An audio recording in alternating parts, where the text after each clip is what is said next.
for here. Where's that? Did you hear Ed earlier? He was in here, he was like, is that camera on? I was like, no, Ed, it's not on right now. He was like, That's why I told you it's going to be next to impossible to get him to do a video. Oh, he didn't care. I told him, I was like, it should be on, and you should be on it. Where's the spread? Crazy open. It's in the gun, dude. Oh, well, I need to see what kind of screw I'm... What do you want me to do? You want me to, like, leave it out? Well, if I'm looking for a different screw, I need to know kind of what I'm looking for. That's what I'm looking for. Okay, I got stuck in County. I need a screw. Okay. Story of my life. Oh, did you see that there was a quote-unquote copycat Yeah? shooter? That lady down in Florida? Huh. Are you talking about the, I thought we were talking about the one that... She just threatened some, like, healthcare person online. I thought you were talking about the guy who claimed that he did it and he was now in Mexico. No, I didn't see that one. I didn't see that one at all. That's a whole different ballgame. Yeah? Yeah. I don't know. I think there's more to it than what they're putting out all the way anyway. There always is. Don't tell Alan. He'll talk to you an hour about how it's all bullshit. Oh. That was funny. Yeah. Even those, man, this thing's all chewed up too, man. Yeah. It's really chewed up, actually. Bro, that one. Ah, it's fucked up. Yeah, seriously. He didn't need a new wheel. I think he needs a new wheel. Huh? Look at this. Look at that. Look at this side underneath the. I'm well aware. Yeah, but look at it underneath that. Look how chewed up it is. When you actually blow it up, man, it's a whole different ballgame. Ah, I see how bad it is. So we'll have to get another new one. Another new one. Oh, you got to put one on. You put that on? Oh, that explains it. Uh-huh. Probably use your own tools. He chewed that thing all up. Oh, yeah. Remember, the customers are always right. Gunsmithing at Home 101. YouTube Gunsmith. Hey, that's us. Who be the YouTube Gunsmith? Oh, there's pins that would have been helpful before. Man. Well, let's box this thing up too. Yeah. I'll go ahead and order one numeric. Explains why that screw strip too. Why? I done screwed up my gun. Can you guys fix it for me? Yeah, I'm not seeing it. Okay, well, I need a screw and a wheel. Well, if you want to go on numeric, or if you want me to, I can just go ahead and do that. One number? Yeah, maybe Jack first, actually, because they sell more revolver parts than numeric do. Did Ed's Sight? Yeah, where's Ed's sight, Harry? Which side? oh, Ed's sight came in? No, it didn't come in. No, which side are you talking about? I was thinking The about sight for Ed's the spring. Oh, no. the spring. The spring for the Walther. Did the spring come in? For what, the optic? Walther. The Walther. No, not yet. It's on numeric. I want a numeric. I don't see it. You might want to check it out. Ooh, Is here that comes for the battle. What? Okay, what model revolver is that? Taurus, something. Feel a punch. Taurus something. Could be a Taurus You know what? brass tube. 2s too. 357. Yeah, it's like the only good 357. Oh, Taurus ain't that bad, man. Made in Brazil. So,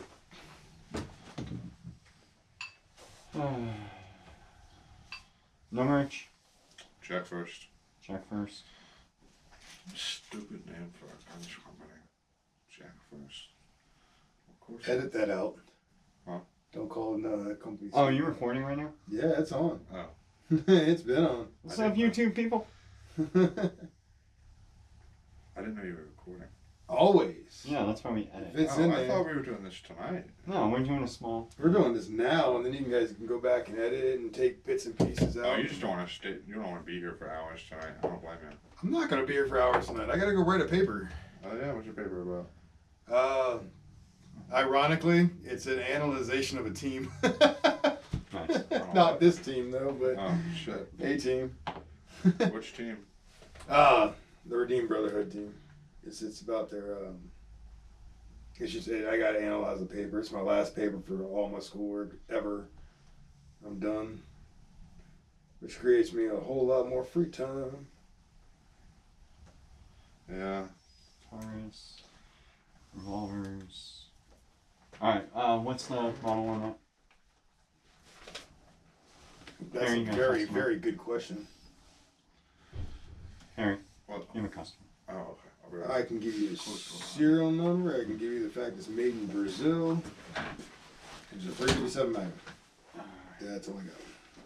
This thing actually has no rating on it. And I am not a Taurus person. Or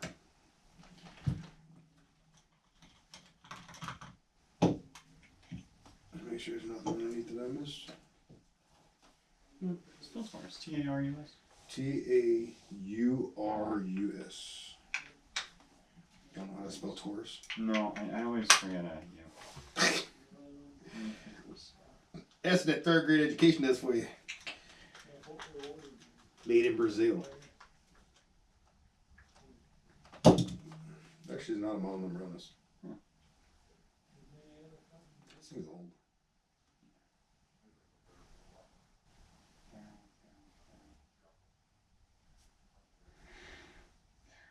This dude's gotta be like severely right-eye dominant.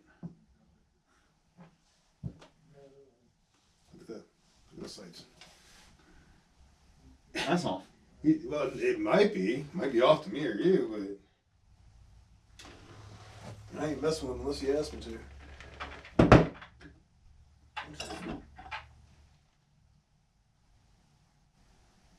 That other one hasn't come back from bluing yet, has it? I think it was a Smith & Wesson. No, that one hasn't come back. Alright, let me back him. I was the guy who ordered the Heritage. The guy who ordered the Heritage. Yeah, Heritage. Am I ordering Wall and frame, easy, white. Yeah, the whole frame takes over the whole table and everyone's sitting at the table. So, and the microphone will pick up everything that we're saying. Okay. Might have to boost it later. About the audio? Yeah. No, I have all the programs for that. So, besides that, we should be good. Yeah. Oh, wow, it's making it harder than I thought. Do we have a SD reader at home? Yeah, that came with one. Hmm? That came with one. Oh, good. Thank God. I have all this stuff back at the house. When's the stock coming in for that AK? Oh, you're talking about Kincaid's? Oh, he's bringing it, isn't he? Yep. So whenever he shows up. Yep. We're just kind of stuck. I love We've it. got like 5 guns that are sitting there that are literally stuck by waiting on them to show up. Yep. By the way, this is a D10. I can go fix that damn defense. The decent for an AR-15. Mm-hmm. Yep. Ay, ay, I'm about to go do it just because it's there. ay. See, I never understood why people, they get these really, really cheap guns. The condition of them are questionable to begin with. And then they want these things to be pristine. Like, why? Is it sentimental value or? It depends. Sometimes. I mean, sometimes they're inherited. No, this wasn't inherited. He bought Oh, this that at- thing? No, he bought this at a pawn store. Because it looks cool. Maybe he's got an obsession with like 10 25 auto pocket guns. Maybe he just likes pocket guns. It's a pocket gun, right? I mean, It's Berettas cheaper than these, and Hey, where's the screw on this thing? Dude, doesn't I look needed you to bad. screw. No, I left it on the table. I put it back in. I know, I just need to see which one it Just is. that one. It's that one. Yeah. All 3 are the same. By the way. Is there any like grease, not like oil up there? 3 and 1 and some gun oil. That's about all we got up there. I think the real one would strip it. I think I would do. You know what? I think it would be. You take some Lucas oil and just put a drop on and Or Yeah, a stock. a drop. Huh? A drop. Don't make it look like. Yeah, that's it. Yeah, they're out of stock, unfortunately. How many through them? You need 3 of them. Well, this is nice. You never just order one. You know what I mean? Yeah. Always order all 3. Just replace all 3 at one time. Yeah, I thought we were doing like the video, like just sitting around bullshitting. That's exactly what we're doing. Yeah. But you actually did bring up a really, really good subject. What? Which is, why do people buy old guns?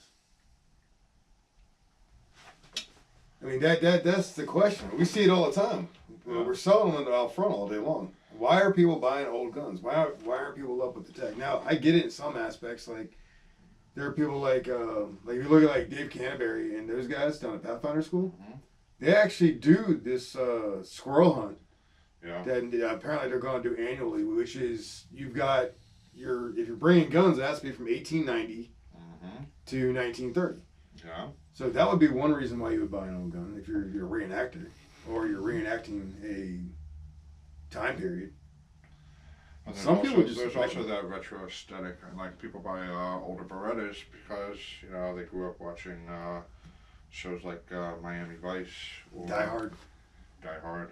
Bruce Willis and his Beretta 92. Oh, best one out of all of them though was Mel Gibson and Lethal Weapon. Yeah. Oh, yeah. He carried the Beretta 92 everywhere. That was his gun of choice. I got to bring one of those in, and he wanted me to make it stainless. Oh yeah. I had to strip all the gluing off of it. That's It what looked he good. wanted- he I had a wanted to make it stainless- look like and he the sold it. 1980s. I had a stainless 92 for a while. Yeah. It was pretty cool. I mean, I don't know if it'd be something I want to carry on a daily basis. This thing's heavy, but Oh, Dirty Harry. He carried 44 a Magnum. 44 Magnum, and then he carried a pistol. I don't know what pistol. I don't Like a remember that. 44 rim something. Oh, that was before my time. No. I didn't really. I wasn't the Dirty Harry type. Yeah. I didn't watch when I was a kid. Yeah. There were some other ones though. Like what was that one? Death Wish. Not Death Wish. Charles Bronson. Oh, Charles Bronson. That was Oh. great. You know what, dude? That's I woke, the old man right there. I woke up this morning and my TV was still on from last night. Yeah. And it was just streaming whatever movie was coming on next on Prime. Yeah. Dude, tell me how I woke up to a Steve McQueen movie. Oh shoot, that's not bad. I was like, that's awesome, man. You got this dude running from Nazis on a Triumph. Where'd he go? I have no idea. I He think he's disappeared. ordering it now. Oh yeah, he's going after the You know, there's Steve McQueen's not a bad thing to wake up to. No. I mean, you sit here and talk about like nostalgic guns. I mean, people want the nostalgic bikes too. I mean, I've been selling nostalgic bikes forever. I can't tell you how many times people walk in, they're like, oh, a knucklehead or a panhead. They tell me that all the time. Dude said that earlier. He goes, man, if I could get my hands on a shovelhead, I'd be happy. For what? Old school, cool. Dude, man. I mean, don't get me wrong. I love panheads, knuckleheads, and shovelheads, but it's just like old guns. Yeah. That's fine as long as I have something newer to ride on a daily, you know? I mean, I think for older guns, it's not just the cool factor of it. It's also the reliability. It's time tested. I can see that. I mean, you always got the old saying with 1911s, they won 2 world wars. You know, but reliability, guns are just 45 AARP. Great caliber. You calling people that carry 1911s an old FUD? What's that? I mean, it's either that or someone who's buying their very first Rock Island 1911.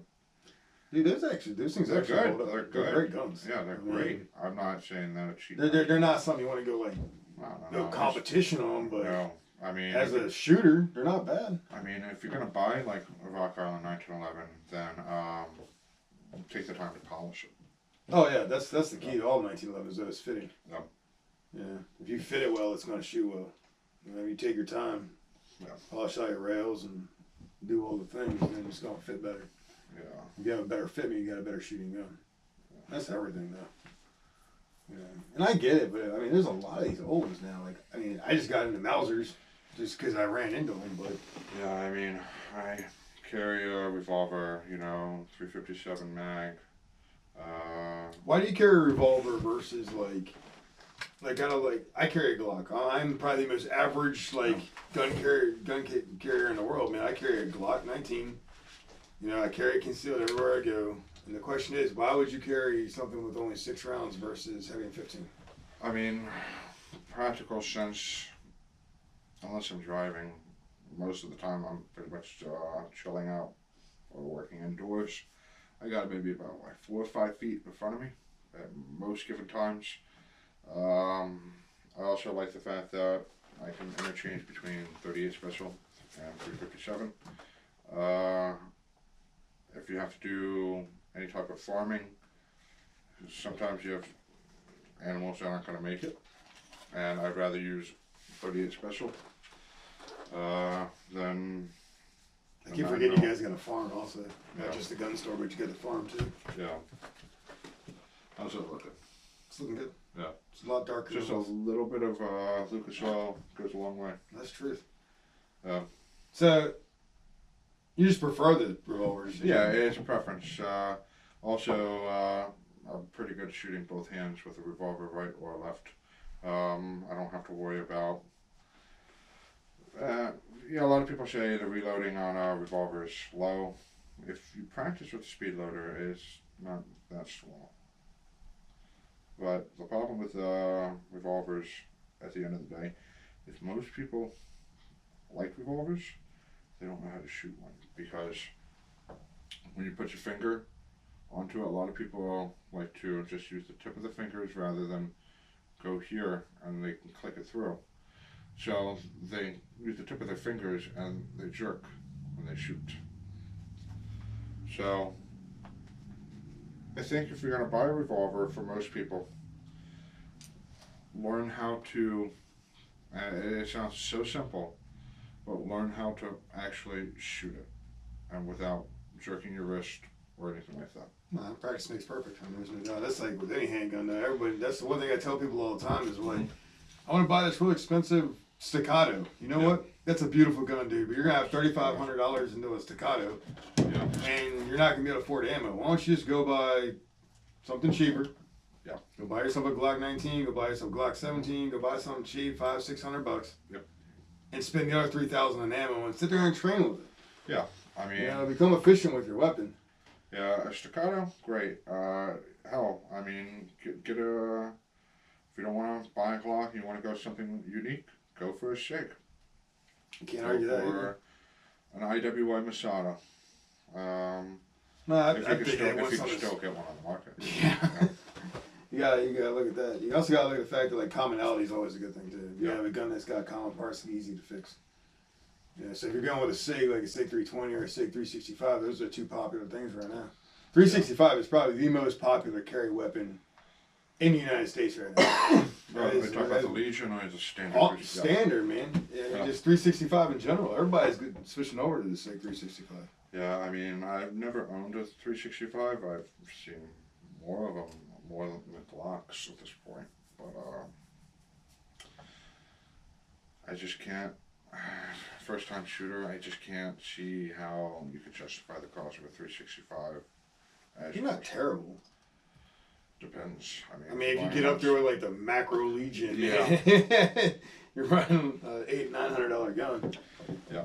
But stock one, I mean, a simple base model 365 is what, $400 or $500? Yeah. Probably closer to $600. Yeah, I mean, Price in a minute, but you know, when I was a younger guy, a cheap pistol meant certain brands. oh yeah. Well, when we were younger, I mean, you bought a cheap pistol, and you were like buying a Bursa. Bursa, High Point, Sky. Sky, yeah, Sky. Sky was cheap. Sky's still cheap. Oh gosh. There was Jensen. Yeah.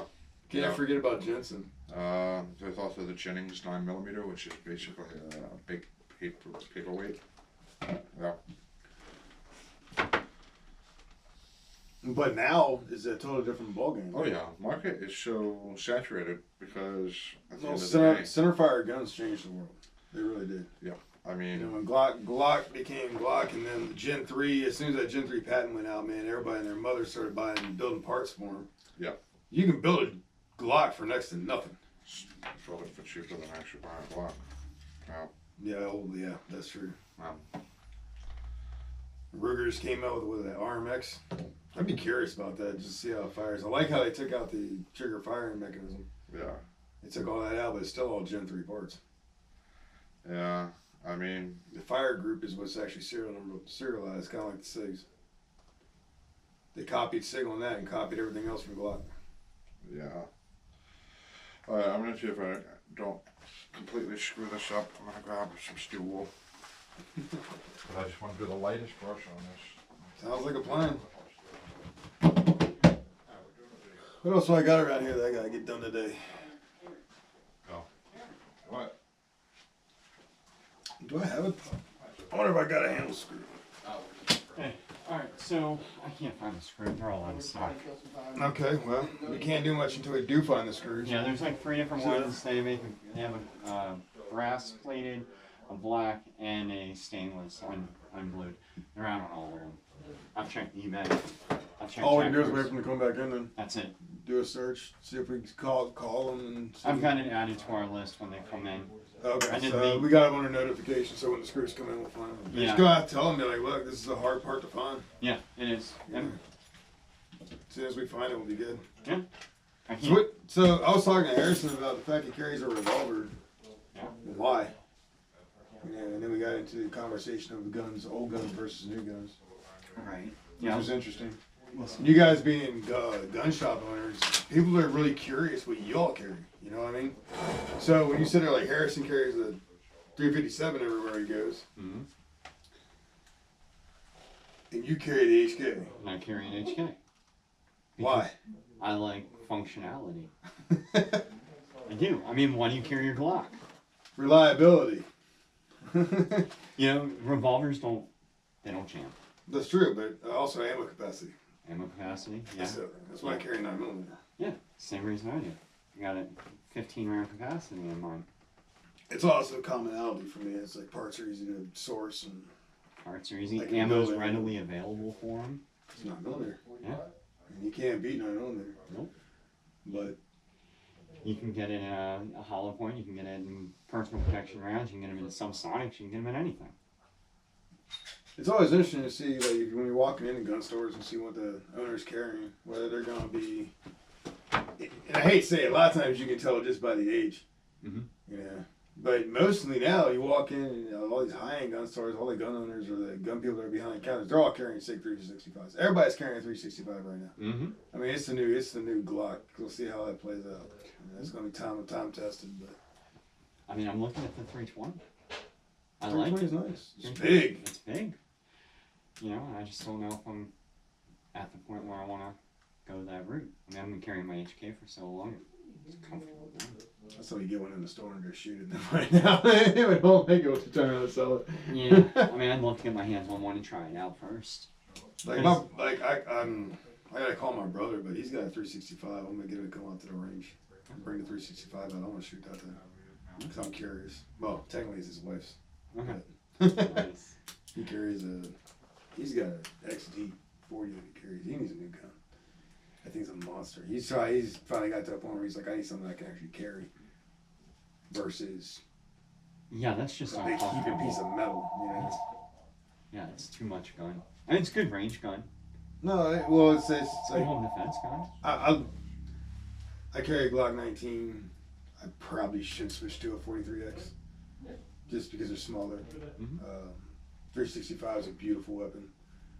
I just haven't gotten to the point where I'm ready to buy something smaller yet. You know. And then you're switching brands too. Well, I'm not a brand guy, anyways. You know, I like gun. It doesn't really matter to me what brand it is, as long as it's not like High Point. We all have our. Hey man, I'll tell you one thing about a High Point, dude. I will be the first one to sit there and say, out of all of them I've seen, I've never seen one jam up, and I've never seen one malfunction. However, if you run out of ammo, you can really beat them with them like a Cinder Block. What gun? So, High High Point, I've seen one. they're weirdly reliable. I've seen one jam. I have a High Point in my bathroom. A dollar bill imprints on it because it's Benjamin Franklin one. It shoots a 40 Smith & Wesson. You have a dollar bill you cannon. That's right. It's my problem solver. This is your shower gun. This is the one that stays in your bathroom. No, it's my It toilet. doesn't matter what It's happens. your toilet gun. Moisture, it's fine. It's the point. Honestly, I've never oiled it. I've never done anything to it. It still looks brand new. Hey, you know what? You can't really argue with that, man. Yeah. I mean, you sit there and you think about that. You just told me you have a high point in your bathroom. It's the high point of your day, right there. Really? I mean, you know, so look, some people have knives, some people have scissors. I have a high point. It is a high point. I'll be the first one to say I don't have a bathroom gun. No, I don't. I think I'm gonna put a safe on the wall now and put a bathroom gun in. RFID one. Just Something cheap. I mean, it ain't gonna be a high point though. You were better off putting a sledgehammer in my. Anyways, yeah, he really does have a high point in his bathroom. does Doesn't a he? high point in the bathroom. Keeps it in the I corner. want to see my car. That's hilarious. And see, here's the It's got thing. dollar bills on it. So like, here's the thing. Like, You got the here's you got the here's his can. toilet, right? And here's the sink. So I mean, he can literally just pull that thing right out if someone comes down the hallway. You never seen the high point of the dollar bills? Oh, I've seen it. It's hilarious. It I'll always put made it me on laugh. the video so people can also see. Oh yeah, we gotta be able to like point to it that this is what it is. Yeah, high point dollar bill. It's great. That's Benjamin That's Franklin. money gun. Now let me take a wild favorite guess. president. That was a gun that came into the store and you just. I would took it. immediately buy it. I would immediately buy it and I would showcase it. It's unique. And when the world ends, that's the gun you need to carry, and the golden AK-47. Okay. So he hates high points because they jammed. He had one high point that jammed. No, it didn't just jam the It thing. stoked It was the guy fired it. Slide came back, popped off half the rail. New round went in, and it was loaded, half on, half off the rail.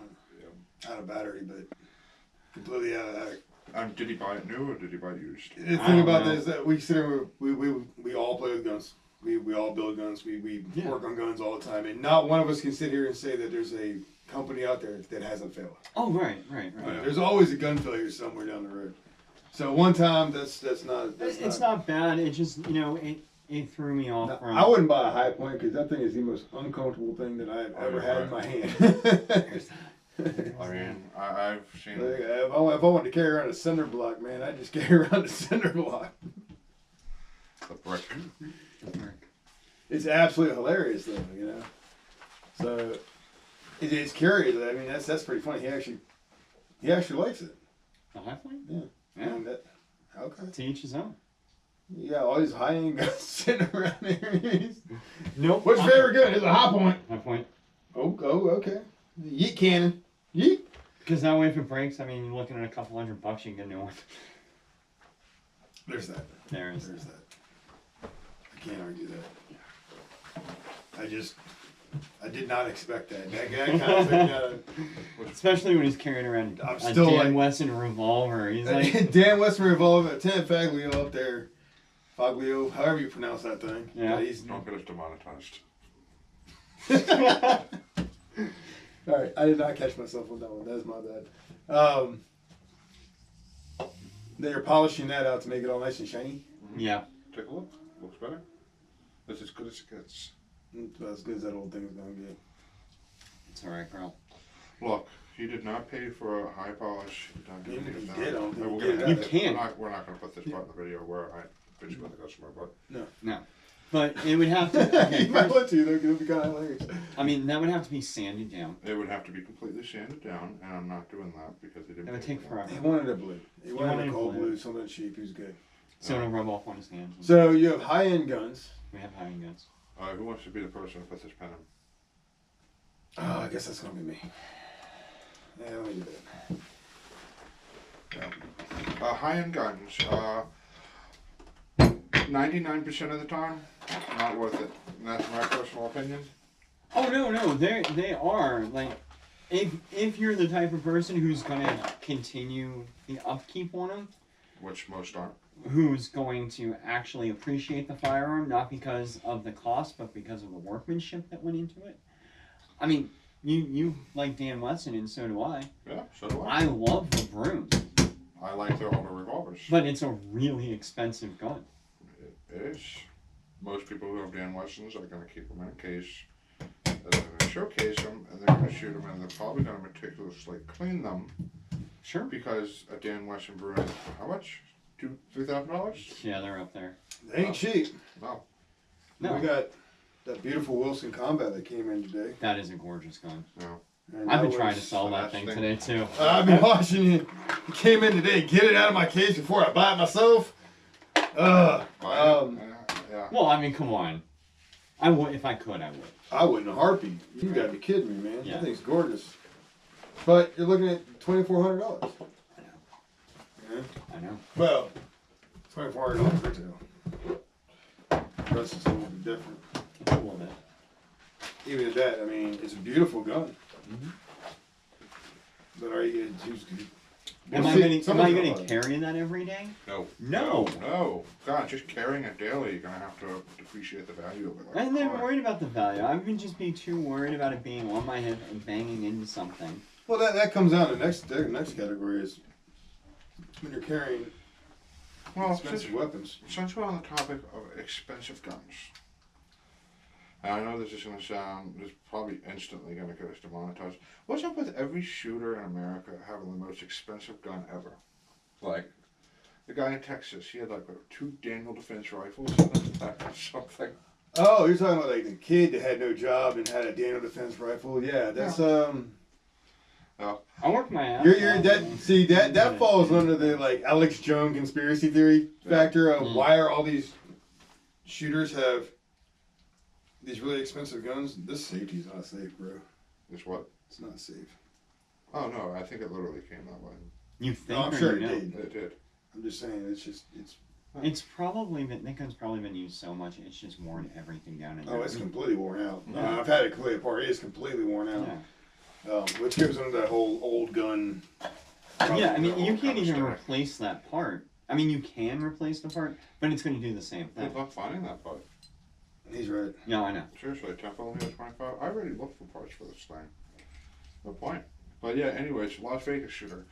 Bump stocks on some pretty expensive ARs. I'm not even going to tell the audience. I don't even what the care people about did. bump stocks. I do. I know, but I'm just saying, like, I think it's God given right. It's a pistol. I'll touch up the tip of that in a second. Okay, John left. rear sight. I don't know. I think people go out. Well, that falls under the fact. Let's call it as they're actually going out and buying these weapons. We're not gonna get the conspiracy theory that the government's handing them guns. We're not Maybe gonna do they that have right now. like those credit But here's what I am gonna tell you. So Look at that, Rick. you got a bunch of guys who are like, all right, well, I'm gonna go get a gun. I'm gonna go do something stupid. I'm gonna go on YouTube and I'm gonna see what the most recommended gun is, Right. and that's what they're gonna buy. So I mean, it just comes with the fed. So if they hear everyone's here talking about Daniel Defense gun, they're gonna go buy one. tightened up. Oh, it should, because the slide's back on. The slide has everything to do with that. So it's a pressure thing. Yeah.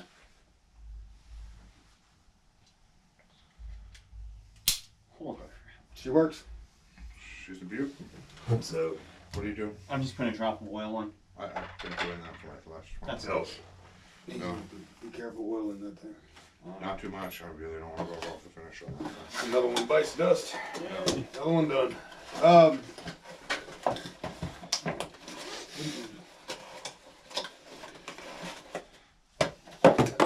That's what I'd say. What in the, oh, it's the 365. Oh yeah. Yeah, we sure.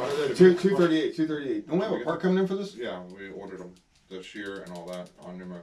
Yeah, Yeah, this, that this is should the be- one that. So these actually have a problem. These SIGs, these are Oh, beautiful, yeah. beautiful guns, but this right here is actually a common problem with the spring rings. So Do you have that little box that you have the parts in for this? Yeah, there's nothing in there. yeah, it's empty. Yeah, I know. I'm gonna put the weapon in. throw it over there. I'll grab it. I'll just grab the actual box. Oh, there's an actual box? Yeah, let's do that. Oh, we got a customer. Hey. Awesome. Why do they buy the most expensive guns? Why do they buy the most expensive? Why? What would you do? What, buy the most expensive gun? When you sit there and think about like guns, are you gonna go buy? See, if I'm gonna buy an AR, I build an AR. I'm not gonna buy an AR. There you go. See, we've already That- had this I conversation. know, but that's the thing though. I'm not building an AR, but I have that skill level to do that. You know, bolt, barrel, trigger. You know, I'm gonna buy high end stuff there. I'm gonna go cheap on probably the the frame. the lower and the upper. You don't need to be stupid expensive. It's just aluminum. Yeah. Yeah. So a lot of them that you see, they come with the keyhole marking, the forge marking. Well, that's Sierra Forge, which is right down the street from us. Yep. You know, or you see the A like on Indiana Defense. That's Aero Precision. Mm-hmm. Yeah, that's on the same thing. So what makes the difference is the barrel and the bolt. Exactly. Now you start looking at like the Novisky when we're talking about getting that barrel for yours, and how they have a headspace barrel or headspace bolt for your barrel. Yeah, they make everything at the same time. So when you've got the tolerances that are that tight, that's what makes an awesome rifle. Yeah, I'm not looking for something that's aesthetically pleasing. I'm looking Dude, for my- something that's going to do what I want. My to do. favorite AR in my collection is literally spray painted. I use that one more than anything else. You know, all the rest of them, they're all there for toys. But that particular AR, that's my go-to. It's got probably got to replace the barrels in it. I probably got 10,000 rounds to that thing. Well, I know where you can get a So- barrel from. So, yeah, at that point, I'll be doing the same thing you are. $500. Mm-hmm. Get a But bolt in the barrel. you're getting a great barrel, you're getting a great bolt.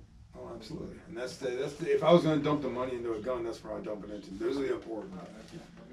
Yeah, trigger's important to me, but Now, don't get me wrong. If someone sat there and said, "Hey, here's a Daniel Defense," I'm going to take it. You know, I'm not wrong with it. You know, oh, but absolutely. What about Daniel Defense? I'm not. I was here to talk about the fact that I would rather build a gun than buy a gun. And the thing is, even with the Daniel, I'm still gonna be tweaking it. Oh, absolutely. I think that's the fun part about like ARs and Glocks both, is that they're never ending. Yeah. Yeah, there's always something you can go do to it. You know? It's like Legos for adults. Like, I know I can make this grouping just a little bit tighter if I just do this one thing. Yeah, that costs me like 3 times what the rifle actually does cost. But you know what? I'm gonna do it I'm anyway. gonna do it. That's, okay, if you're gonna do that, then it's all about the optics, you know. You can't argue that. Well, no. It is all about the optics, but it's all about the barrel first. Then it's about the optics. Bolt and barrel, Yep. in a tight grouping, and then Trigger. your optics matter. Good trigger matters. Good trigger matters. Like guys, the triggers are great. I've got a Rise Armament trigger in one of mine, and I love it. Trigger. Absolutely, trigger's a big thing. Trigger Tech, isn't that the other one? Timmy The trigger. diamond. No, there's Timony. Timony's good. There's Yeah. I believe it's Trigger Tech. That's what I'm running in my AR. You run trigger techniques? Yeah. I have a Rise Armament, and the one that I love the most, and that thing's flawless. So I have a Geisley in my 10.5. my thing was I wanted to do a binary trigger, and I was all set to do it. And then I saw there was an adjustable trigger, 1 to 4 pounds. Just open your upper, pop your pin, open your upper, you can adjust your trigger. And I was like, that I like, because 1 pound trigger with 0 creep, yeah, I can pop all day on that. But if I want to take my time, you know, set up those shots, then I want to tune it up a little bit. I want to know that I have a little more pull in that. Yep. So that's why I went away from binary. Besides that, binary, it's kind of like just Wasting spraying. money half You're the wasting time. ammo at that point.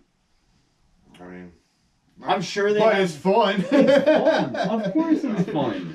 I mean, there ain't nothing better than a belt fit, so we can really get into it there. But And if I was going to do that, I'd throw in a Giselle.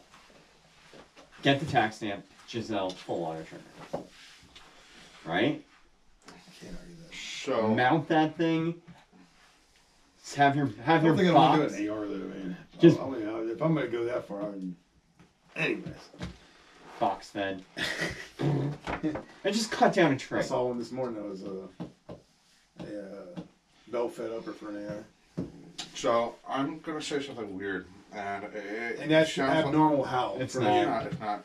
So on a major distributor, who I'm not going to name, one of our wholesalers for the shop, they are selling full auto triggers with the sear Right. that require absolutely no paperwork to buy. Maybe not for us to I get. looked. It and might Not not. be for the. It's going to The be different for the justification. customer. Okay, so the justification they said was, you can have it, but you can't install it. I got it. You can have it, but you can't install it. That's one of them funny ATF rules that's Yeah. gonna come back to bite everyone in the butt later. Well, okay. So, no, I would never do this, but I was at a gun show once, and we were looking at AK parts. Harrison needed something for his SVT for it. Right. They didn't have it. But he's like, here, I have these sear kits to convert I've full seen auto. those. And he's like, you can't put it in your gun. It's for decoration purposes only. Like, I'm gonna hang a mason jar full of sear parts on my wall and be like, oh, look, these are. See, that's how you get the knock it. There's oils in this thing. I don't know. Did you oil that? I don't know. Yeah, I may be guilty of that, but Not this one, right? Not that This is not one of Harry's culprits. yeah. The oil's pouring out. Looks like the Exxon Valdez. Oh god. Yeah, like an oil spill in Right. the Gulf of Mexico. Keeping your gun lubed is great, and that's the key, man. Keep it wet. I get it. I'm not arguing that, but Don't keep it. Over. don't keep it so wet that like I can run my car off of it. Shit. So what were we talking about before we had the intermission? I don't remember. That's always the fun part is the fact that I don't remember. We're talking about something about Cops. it was probably a good time to have an intermission. Oh yeah, I remember. Cops with 55 round drums. Yeah, that's what you were saying right before you walked out. Yeah. Yeah. I remember that. Oh, also, I apologize to anyone who's watching this video. We're somehow, for some reason, doing this video during our operating hours at a store over at Axis Weapons. So, Because why wouldn't we do it during operating hours? Yeah. It's so much more fun this way. yeah. Really, what we should do is run the security cam footage when we step out here, and I'll just keep the audio on. Yeah, we probably shouldn't do that. That catches all the conversations, bro. Yeah. You really want the ACF coming to the door, huh? Oh yeah. What they talking about? Oh, it's Especially when Ed's here. yeah. Good old Ed. We will be doing 15 minutes with Ed in the future, and you'll love him. Oh, he's a coach. No, we didn't do. I'm sitting here thinking about this. No one knows who you guys are. Oh yeah. Like at all. Well, I can always do this in post production. Let's see, 1 minute 45 something mark. Stuart, do you want to go ahead and introduce yourself once the 2 minute mark comes in, which is about 8 seconds? Okay. All Just a right. second. Good. Hi, Stuart, Knox Weapons, owner, partner, gunsmith. Oh, hi, my name is Harrison. I'm one of the proprietors of Knox Weapons. I'm an owner, and somehow I am a gunsmith. So, welcome to our YouTube channel. We also have Nate here.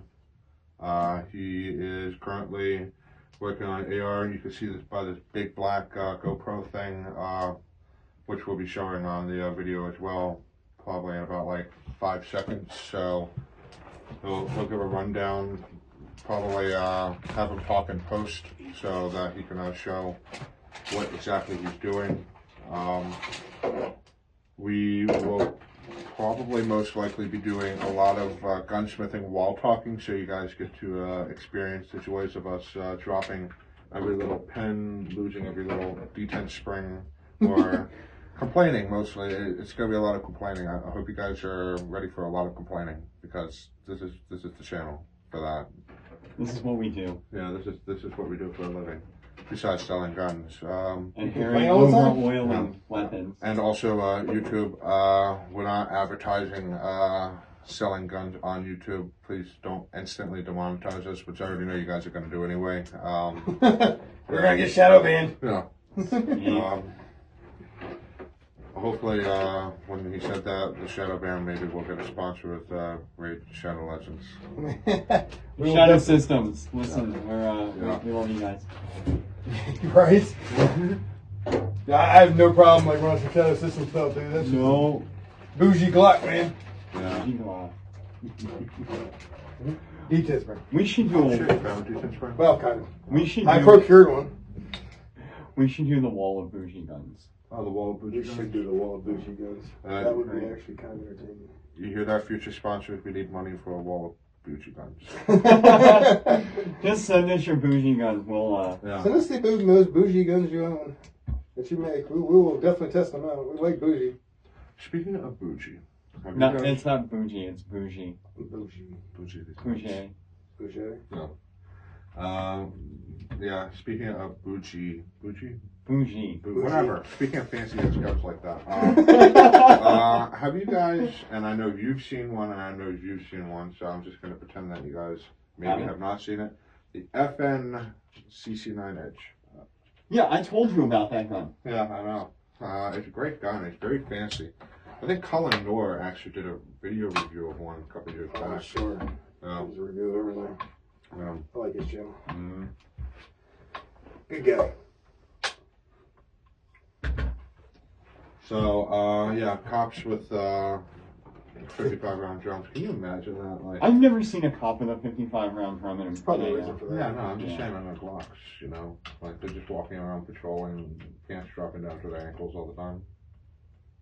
Because of that 55 round drum. We know what Harrison's fantasy is now. Apparently. Big, strong cop with a 55 round drum. Yeah, we're definitely getting demonetized. By the way, we have full respect for all law enforcement out there. Oh, I love the cops. And Harrison's views of officers with their pants around their ankles is not the Shared by everybody else in in this room. No, No, not at all. Yeah, you know, I don't really, I don't think with the cops in that capacity. It's just a lot of respect. I think your girlfriend would love to hear that too. My aunt was a cop. You got a few that come through there. Yeah, made it weird. Yeah, we made it weird. Yeah. You made it weird. So, Nate, what are you doing right now? I just put a detent spring and detent in this Daniel Defense to make the safety work. Yeah, Because a gun with a non-working safety is dangerous.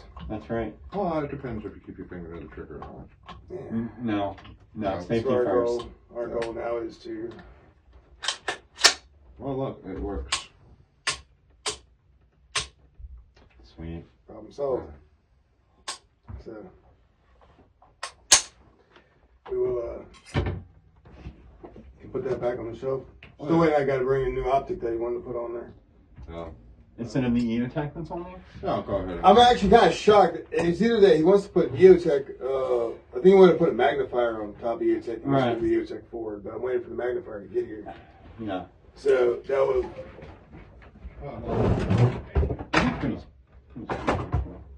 Yeah, we need to order some more detent springs and some just lower parts. Yeah. Just so we have them because we are out at the moment. Mm-hmm. I I need to just start. procure that one. I need to just order parts kits. Yeah, that's crazy. Yeah, lower parts needs to be a great one. Yeah. Just so we have some extras lying up. Plus we can sell them on the floor because people love those things. Oh, I know. I have lots of people coming. Again. Little parts kits. ARs are like us for big kids, man. They are. They are. So, That's why I want to start putting in uppers, lowers, and parts kits so that we can just put them together. oh, absolutely. And, I would like to see that. yeah, and our build a gun program. Yeah? For that. I don't know what he's talking to. I do like the build a gun program. You get to pick out what you want in your gun and get it built. So ARs, Glock, those are the two easiest ones right now. Right? Pick your barrel, your You can also sights, run your stuff with slide. SIG too, because you can do the same thing with SIG, but Gives it's you not. It's not as readily available. Right, it's not readily available. Yeah. But But that's some of the a, other companies that are coming out now with Glock and all the AR parts, man. You can basically build whatever you want. well, I like what SIG did. They're doing their build a gun program too. So you go on their site and literally you can choose anything you want as long as it's the correct configuration. Right. Yeah. But and that's awesome, and I love the way that these companies are doing this because it's giving people options. Mm-hmm. But sometimes, I don't know about you, I like to actually physically see the part. I want it in my hands. I'll be like, all right, well, that's awesome. This is the actual color. This is what it's going to look like when it's done. Because one of the problems with we've had here is we'll order a slide that somebody wants, and then it comes in, and they're like, well, I wanted it this color. Yeah. Oh, that is the color that you ordered. It's just not the color that shows up through a camera. Is a little bit different than what shows up in Like that stainless steel one. like the stainless steel one for the M&P. Yep. I'm just putting a little bit much. Yeah. You might want to do the same thing. Exactly what I'm doing. Yeah. The stainless steel M&P barrel slide. We're just Oh. talking about the different colors. So when we're doing a build-a-gun, the reason we want to do it here is because we can offer this is actually what it's going to look like. Yeah. Yeah, you can lay everything out and say, hey, imagine this all So together. they're not going to complain to me because you literally click, click, click, click. There you go. Yeah. Also, disclaimer to the ATF: we're not manufacturing guns. It's just simply just prefab. Yep. Yeah, no, No. no manufacturing guns. It's just gun Speaking of custom slides, how do you guys feel about Ed Brown slides? I think they're pretty. Yeah, I think they're very pretty. I can't justify the costs. Well, you may not be able to, but there are other people out there who can. Plenty of people do. I don't have any experience with them, so I can't sit here and tell you how they fire or not. But I can tell you that they are pretty, and they have a great reputation. So I remember when we first opened up, and someone wanted some custom work done to his slide. He'd already started, and also I can edit this out. If someone comes to the shop, can you just tell me? Yeah. I'm tired of like looking around like someone's gonna shoot me. Yeah, we need to get a sensor on the door. and they probably should have had that a while back. Yeah, I know. Anyways, someone had brought in a M&P 2.0, and he had already done some of the milling and slide cuts. Now the milling looked fine. The slide cuts, now he explained to me that he wasn't very good at this. He took a Dremel No. and he decided to do some angular 45-degree cuts. And you know if you're doing an actual 45 if you don't have a... Now the guy, when I looked at the cuts, they're a little wavy. I was like, what's up with this? And he said, yeah, I held the slide with one hand. I held one hand, and I went like this. And I was like, wow, that's really tough to do. And he's like, yeah, I only cut myself 5-6 times. Yeah. Cut myself out. So that falls under that whole factor of I'm not trying to be mean, but some people just should not work on their own stuff. Some people shouldn't. Some people should not. You know, there is a talent to this. Yes, you can go on YouTube and look up how things are done. Oh yeah. But to get the honest to God truth, you've got to have some sort of skill level to be able to make it and do it right. Mm-hmm. But Not blow yourself up. And if you're starting off as a gunsmith, don't start on the most expensive gun you own. Start off on something cheap and build an AR. A high point with build an AR, Build an or wow. you know, if you find some old revolver or pistol. I don't even know, man. That's all really complicated stuff. I would literally sit there and say, if someone wanted to learn how to start gunsmithing, the first thing they need to do, and they need to build an AR. Oh yeah. I mean, that's the. When I first started gunsmithing, I did it 100% the wrong way. I gunsmith on a harder. I can edit this part out. I can just say the whole thing. When I first started gunsmithing, I did it 100% the wrong way. I started on surplus, which is 100% what you're not supposed to do. Bro, I'm right there with you. I started on SKSs. Oh, me too. I started on Mosin Nagants, which are really Mosin Nagants. Mosin's Not are the hardest easy. thing in the world. But if you screw up any tolerance in a Mosin, it's dead. Well, no. Let's rephrase that. Working on a Mosin is easy until you get to the bolt. Mm-hmm. Do not disassemble your Mosin bolt unless you know what you're doing. I tell people the same thing with Mausers, man. Don't disassemble your Mauser bolt unless you know what you're doing. Yeah, because then you're just looking at a bunch of pieces and you're like, how is this supposed to go back to there? And the thing is, it built a false sense of confidence because I did it right. And then I said, you know what? Instead of doing an AR or a Glock, what is the absolute worst thing a novice should do? Oh, gosh. I'll give you a hint. It's either German or Spanish. And they have a roller delay block. What'd you do? I worked on a C308. Oh, I can work on a Mosin. I can work on an SKS. I know I can build it. The second I got that firing pin out of that unit, and I realized I couldn't push it back in without the roller delay interfering. It took me a lot of time, humility, and a lot of cursing. A lot of screaming. I'll tell you guys how I started. So, if you remember, because we're all old enough. I'm definitely old enough. I'm older than both of you. You are. Yeah. The assault rifle ban. The what? The assault rifle ban. Clinton administration. Oh yeah. 2004 AWB. 1994. Yeah. Oh yeah. He was just born. So I was literally just born. I was born in '94, man. Man, you young. Yeah. I was 14. So I told you. Oh. Children. Well, yeah, because I'm 7 years older than him. Yeah, seriously. And you're So I'm 7 7 years older than you. Yeah. So I was 14, and my dad bought me right before that band went through. He bought me an SKS, my first SKS. Mhm. I was like, cool. I mean, we had 22s all over the house. I've been shooting since I was a little kid, but I didn't appreciate the SKS for what it was back then Mm-hmm. because I was young, dumb, and stupid, and I bubbled out the worst SKS you could possibly do. It ran flawlessly. Then I learned all about it. I learned everything I did wrong. I learned how to change it and do this and add mags and how to add. Still, don't do it. Mm-mm. You're an SKS nowadays. Don't do it. Please, Please, please that's like a leave them mortgage. alone and leave them original. Yeah. Second gun was 1911. If you know anything about 1911s, Mm-hmm. everything that you can get for a 1911 has to be fitted. Yep. Yep. You know, tolerances are very low. When you start buying custom parts, you got to fit them to the gun. And That's where I really got into learning how to do things that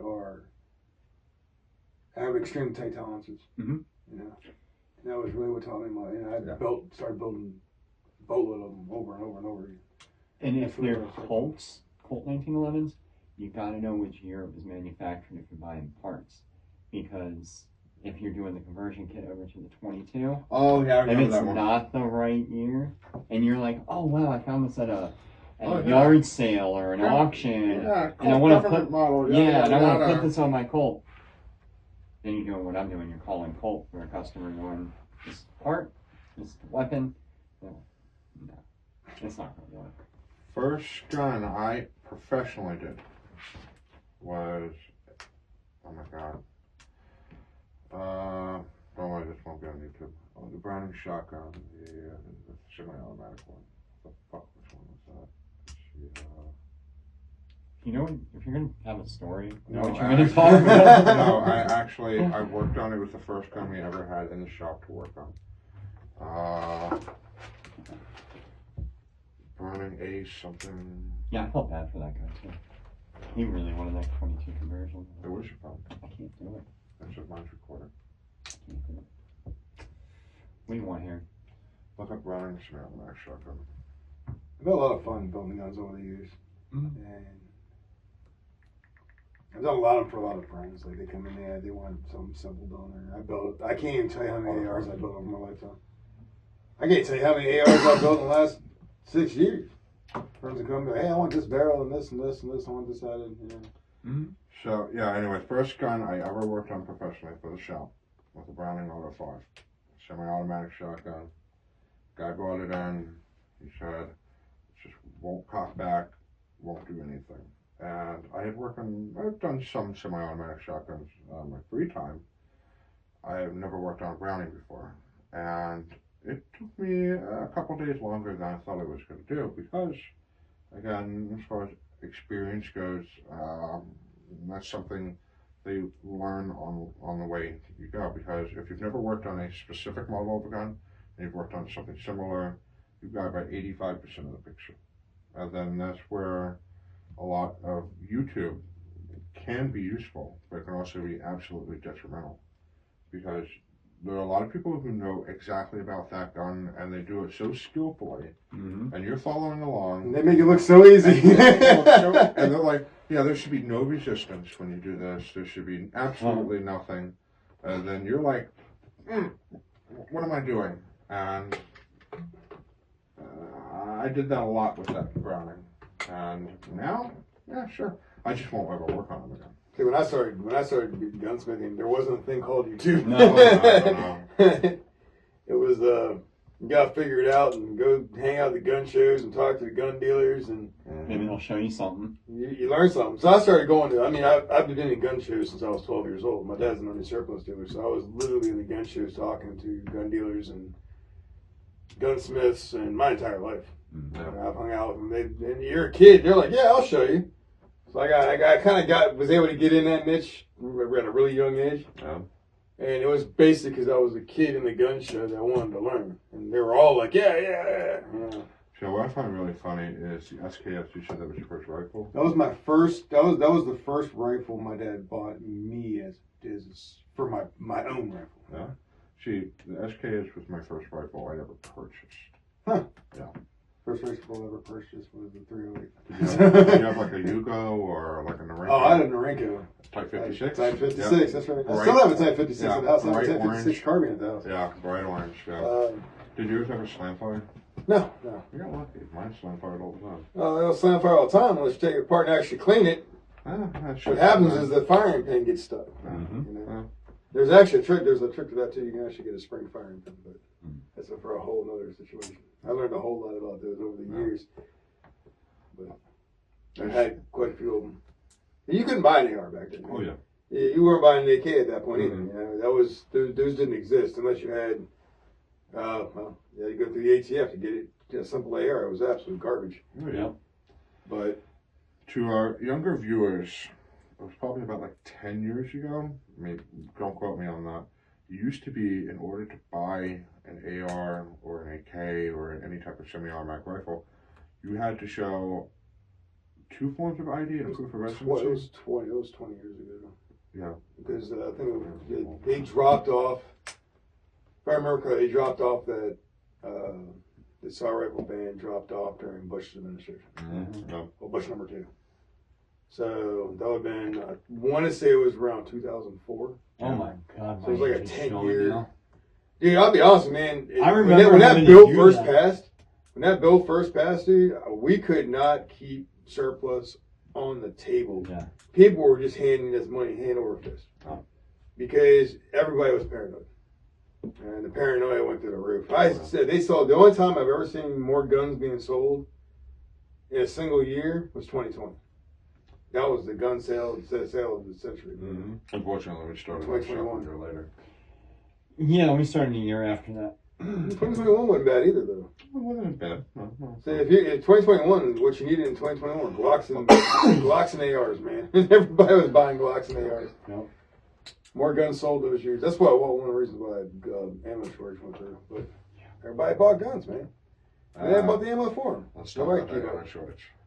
There's a lot to that. I can talk a lot about the ammo Oh. shortage. As a gun store, he and I both know, one of the biggest problems with ammo shortage is the embargo. That embargo for Russian embargo. Oh, It that's used going. Yeah. It used to be when we first opened up. 7.62 was next to nothing. 7.6. Oh. Absolutely. You could, You buy could it walk for in the store, they 20 would cents throw round. it at you like we have too much. Right. Not anymore. You can't get it. That's why. That's why I like. I just selling their AKs now. Yeah. You can't get Well, it. even You can, but I mean, it's not nearly as available as it was. Well, even the 54R. I had a customer come in yesterday who was paying like, what was it, like $15 for 8 rounds or something? Crap like that. Gosh, I mean, you could get that pennies on the dollar, man. Yeah. I used to We go. bought 1,000 rounds at one time. I think it was like, what was it, $100? Yeah, I used to go with an old buddy of mine. He doesn't like them, but an old buddy of mine. We used to go to the like Walmart parking lot to do. Oh, yeah. yeah. By the way, so y'all know they are brothers. Yeah, we are brothers. Yeah, my head's shiny.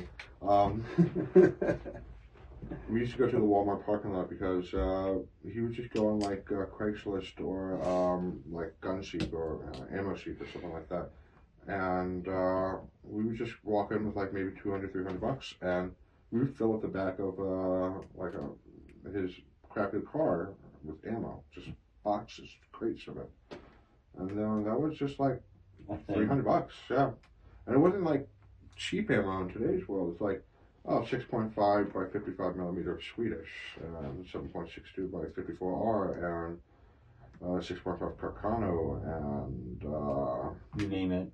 anything. Well, back then, Walmart used to sell a lot of ammo. They stopped doing that during that time period too. Well, when they banned, they literally got rid of all their pistol ammo, yeah, they don't carry anything. and they don't carry anything 223 or 5.56 in there at all. Yeah. Yet they carry 308, 7.6. Hunting round. Hunting round. Yep. It's got to be because of the whole AR. You know exactly what the reasoning for it is. Yeah. No one really realizes the fact that we make ARs and all those calibers too. Yeah. Don't tell anyone. Don't tell Walmart. They'll, No, do they'll- tell Walmart. yeah, I'm gonna sell more they'll 308. take out all their 308 ammo. No. Well, it's not just that. They would have to take out their 308 or 243 Yeah. or 6.5 Creedmoor. I love that. People building ARs with like these weird round. They already do. Yeah, there's nothing wrong with a You 6.5 can build pretty AR. much everything. I'm waiting for like a 357 AR. There's probably There's something. there's a Massive. 458 SOCOM AR. Yeah, Oh, there I is. know. Oh. 50 Beowulf. 50 Beowulf. 6mm arc. Yeah. 6.5 Creedmoor's a normal one. I know 308. there's a 22 WMR AR. Yeah. Oh, 22 long rifle. oh yeah. Mhm. Ton of those. As the media like to call it, the AR Junior. I don't even know if there's a caliber they don't build them in yet. 357. I don't know. I've ever looked. I'm them up. sure somebody's tried. Somebody find. I'm gonna find out. Yeah. Let's see if because I've never. That's something I've never Let's thought do a about. Joe Rogan and be like, hey, We'll do a Joe Rogan. Yeah, hey Jamie, pull it out. Yeah, we don't have anyone that's that fast though. So hold on. Man, probably is. If I can spell it right. Yeah. Probably like a 357 SIG or something, AR, rather than Magnum. Oh, yep. Yeah, they do. Someone built one. Oh shoot! Yeah, 357. Use a 357 Magnum cartridge. Wow, I bet that thing's actually really good. I knew they did 45 ACP. Not Dude, somebody did it in a 44 Magnum. That's actually probably really good for hunting. Like, I can imagine like hog hunting with a 44 mag AR. That's some Mad Max stuff right there. There it is. It's a thing. Wow, I am. Yeah, I was just looking at that picture. Yeah. The AR-15 is probably one of the most versatile platforms. Well, it depends on the AR-15 or the AR-15 and the AR-10. The AR platform. No, The AR platform. I'm betting what that is. Let me see the mag roll on that. On that gun. Yeah. Well, let's see, 357 would be a 9mm barrel, so you could do it. They made a billion 9mm. AR-9. I bet you it is this converted AR-9. Yeah, it's a converted AR-9. Yeah. But the fact that they did it though, you That's know? impressive. It was like Taurus put out that revolver that was all you had to do was change the cylinder and go from 9mm to 357. Oh yeah. Yeah, that was kind of ingenious too. Yeah, Moriarty Arms makes a 16-inch AR 357. I bet it costs 357 a SIG. farm and life, but it's worth it, I guess. We need to build one. Oh yeah. That needs to go on the list. That's on the list. We need to build a 357 AR here. We gotta make a bougie though. Oh, it's got to be bougie. Oh, yeah. It's like nice straight bougie. Yeah. See, I remember back in the day where, you know, you talk a about word of the AR-15, day. there was two calibers only, 5.56 and 223. That was it. Yeah. And then people started joking about 7.62 by 39 AR. Well, And then suddenly it became real. Well, the problem with those are that you can run those and they're great. And I have one at home, Yeah. but I found that the only thing that I found the issue with was one, I had to upgrade the firing pin, Mm-hmm. and two, there's only one mag that you can run that's actually worth running, and that's the Duramag. Yeah. The Duramag for 7.62 by 39 is the only mag that works. Yeah. All the rest of them jam up and it's just garbage. Nobody else has built one that works well. See, well, it's not high on the priorities list. No, it's not. It's a toy. Yeah. Let's be honest. The 7.60 by 39 AR-15 is a It's a toy. novelty. It's a fun. It's cool. Novelty. But those rifles aren't built to be Practical. practical. Yeah. Not that. Well, I say that, and I can tell you this one. I have not had a single issue with mine. I don't And know. I've only got probably 800 to 1,000 rounds through it. Yeah. Because yours is rapidly depleted like everyone else's. No, yeah, there's that. kind of had to lay off the 7.62 by 39 man. It kind of takes me off that there's a lot of American companies making 7.62 by 39 ammo, and they're charging not 7.60 by 39 prices. Well, they're also using brass casing versus steel. Yeah. So it's not surplus. Use like, I don't know, like the Virgin Prime stuff. I mean, Someone should do that though. They should like just manufacture like American versions of like Wolf or Tula ammo. yeah, it's called Winchester. No, it's not It's called called Winchester. 5.56. We like Winchester. No, thank no, you. I'm not saying Winchester's bad. I'm saying Winchester's a cost affordable option like PMC. It is. No. I will give it that. No, I mean, unless you're buying Winchester 308. We love Winchester. Yeah, I mean they're high performance ammunition. Yeah. I mean, I think, Right. yeah, I mean, I'm not one to talk about, you know, certain ammo suppliers being bad or anything unless it's, you know, like a company that can't, Don't need names. you know, a company that isn't American and I can talk trash about. I think a wheel at 22 It's is made no in good. China. I think a China, wheel at 22 is yeah. really bad because Is it it Chinese jams ammo? every gun that it touches. Yeah, I couldn't tell you. That's something I've never really looked into. I've never looked up Chinese ammunition. That's not big on Chinese my. ammo is totally real. I'm Just- sure it is. Yeah, They make everything. Yeah, it's just called imported Russian ammo. No, I mean like manufactured in China, They don't which means the manufacture Chinese ammo. have amazing ammunition because they're getting it in from. They don't manufacture ammo. They just import it. Yeah, It's all burden prime Russian stuff anyway. it's like Yes, Or I- stuff from like Kazakhstan. Or, I don't even know what rifle they're carrying anymore. I haven't kept up on what military rifles everyone's using. Everyone's just changed so much. I know. Yeah, I mean, Yeah. you can't really look at an ammo company at face value and go, okay, this is from this country anymore. You have to really read the fine print. Oh, absolutely. Like PMC, everyone for some reason to this day still thinks it's American. It's Korean. PMC Bronze is Korean. PMC X-Tech is Korean. All the specialty weird rounds that they make are also Korean. I mean, there's like probably like 10,000 Koreans pumping out a million metric tons of ammo every day. And it's all for the military. They do have the biggest surplus. Yeah. It's actually kind of impressive. That's In South Korea. yeah. It's one country that's like, I mean, we're all- just going to keep Meanwhile- making ammo. Well, I I make mean, missiles. What do you do for a living? We make missiles. Yeah. What our whole country does. We focus on missiles. look who their neighbors are. I mean, Yeah. Oh, Yeah. sure. We're spoiled rotten here. We don't have neighbors like that. We got Yeah. the Canadians. I mean, look at yeah. look at Israel. We love Everyone Israel could maple so much. syrup. Never mind, I'll cut that out. That anyways, actually yeah. blast in Canada. Yeah, look at Israel. I mean, Hey, IWI is freaking awesome. IWI is the American branch. Yeah, I know. IMI. IMI. Yeah, if you want that good stuff, you go for IMI and wait 6 years to get a barrel from IMI. I don't know. I'm kind of disappointed because the Jericho, Like, we great gun. That was a great gun. It was a great gun. Mm-hmm. want. But Man, he wore that barrel out quick. I literally ordered a Jericho barrel from IMI because they were running a sale. Not IWI, IMI. Is that when he got for Jonathan? Literally import. Is that the one that came in for Jonathan? Yeah. It took 7 months. Yeah. how many rounds did he run through it? The original barrel? Way too many. He shot it smooth. Dude, all I can tell you is that he ran that as his primary for a couple of years, and we shot daily. Mm-hmm. When I say we shot daily, we shot daily. Like, we had a range in the backyard, we went out and shot every single day. Yeah. He got mad, he'd go out there and shoot more. You know, that's just kind of, that was our thing back then. So we shot a lot, but my 1911 barrel didn't wear out. I shot just as many rounds to it as that. He did that How cheap Jericho. is Raleigh steel? I don't know. Actually, I think I know what happened though. All he knows, he goes, man, one day he started thinking about it, he was shooting, he was like, I can't hit the process, I borrowed this gun no more. I looked down the barrel and there's no rifling left. I It's actually think I smooth. know what happened though with that original barrel.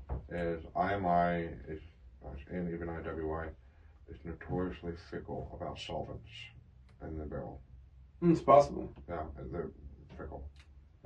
He's got a bad tendency to clean his guns too Yeah. much. Over scrubs. No, he just over cleans. Like, Obsessively. every time he goes to the range, he'll go out and clean his gun. No, you're supposed to, but not to that excessive detail. No, he Right, don't. you do And fine. I'll tell you one thing, I probably clean my gun twice a year. If that. About once a month. I mean, unless And I shoot a lot, though. You know, I mean, I'm probably pumping down just out of the Glocks alone. I'm probably shooting. I'm hoping to hit 10,000 this year. well, Yeah. So, you just want to build another gun. give me an excuse to build something else. Come on, man. Well, my barrel wore out. It's time to build a whole new Build a gun. whole new gun. No, But yeah, I've got 3 barrels sitting at the house. I think I'm all right now. But yeah, I honestly think that with the ammo shortage, because it's only going to get worse. It was worse before, but it got a little bit better. No, it's getting better again. So that's the thing. That's why I don't shoot as much as I used to, is because I just don't want to keep paying for 9mm ammo. That's why I switched to 22. Yeah, I mean, that's fine, but No. I like to keep up practice. Maybe I should get more into reloading. I don't know. Jonathan did. Gotta Reloads. reload. Yeah, he reloads. Yeah, that's helps out tremendously. Let's be honest. Yeah, it's a lot cheaper to reload. Mm-hmm. Not man. I'll tell you one thing. Even during the ammo shortage, it was hard getting primers. It was hard getting anything. It was rough. Yeah. I remember. Even though we were reloading, we still had. Hard time. It was still hard.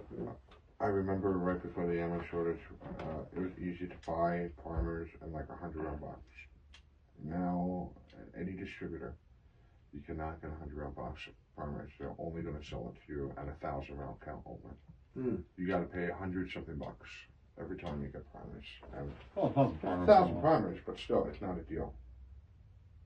It's not a deal. I don't think there really are too many deals out there anymore. There's not a lot of it. I mean, reloading isn't the most popular thing. We'll tell you one funny thing. You'll laugh at this one. So the Walmart in Harrisonburg doesn't sell guns in Walmart. Oh, right. But they're the only gun store, they're the only Walmart in the area that sells reloading equipment. Weird. Walmart is strange.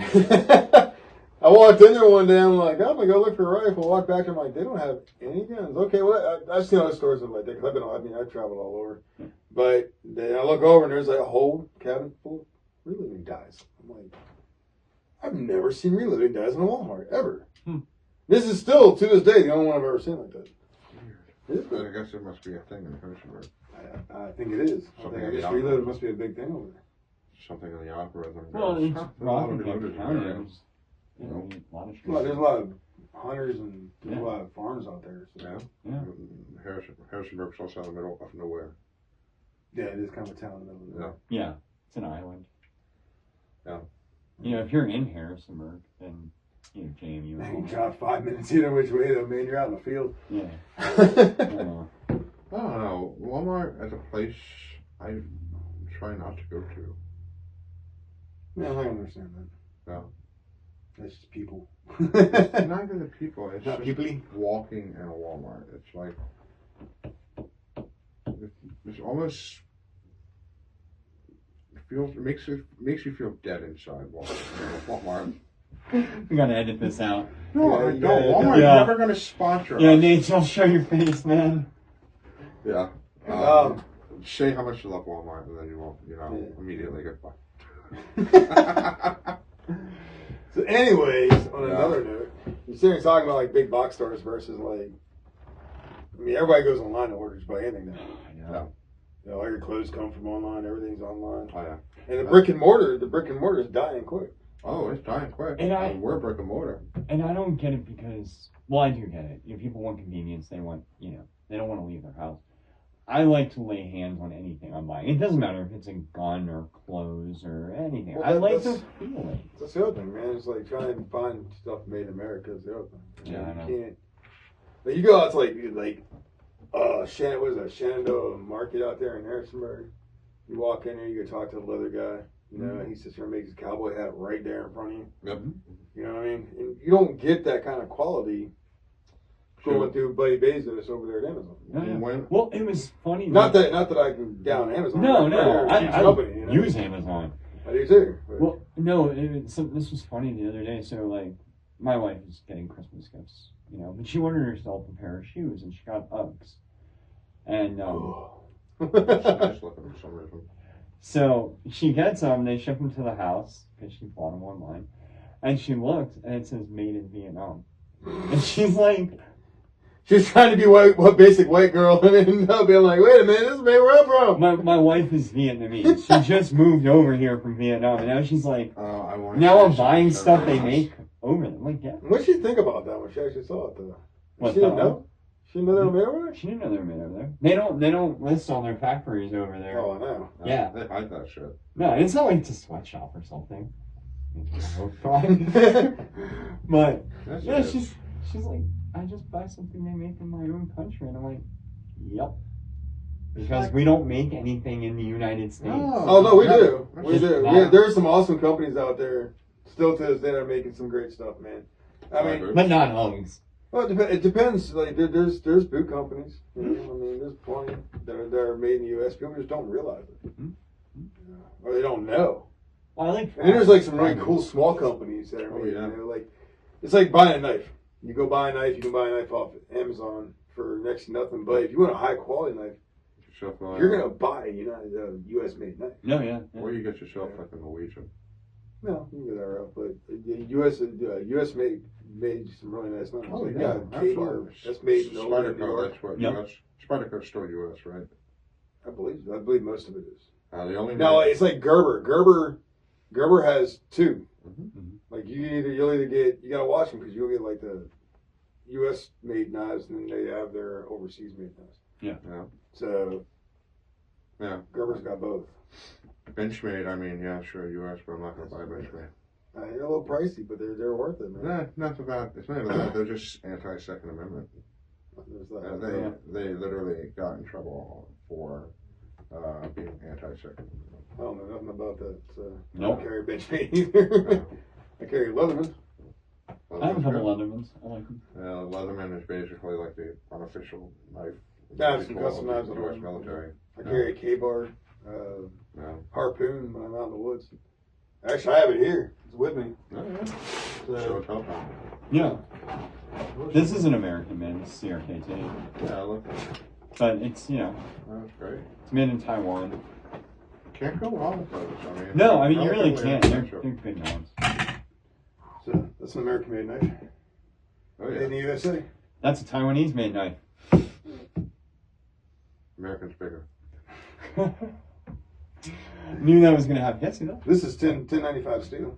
Yeah. And that's a great steel. I think I beat it up. It Yeah. keeps on running. No, I did have a custom sheath made because I didn't like the sheath that it came in. Sharpen this thing So up, though. I bought a custom sheath. It's a little hole there.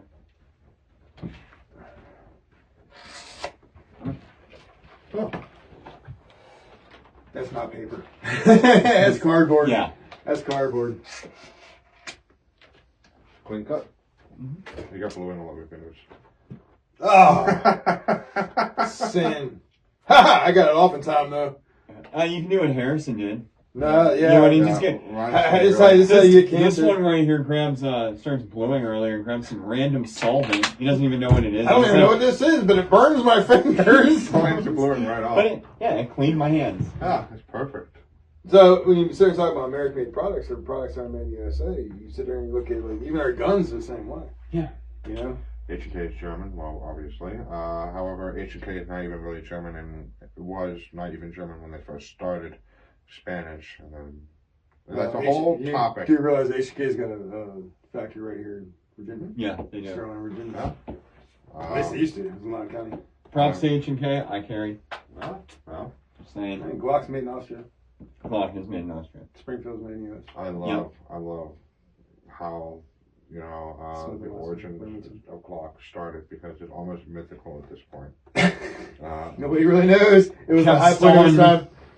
And the old the scriptures of Glock.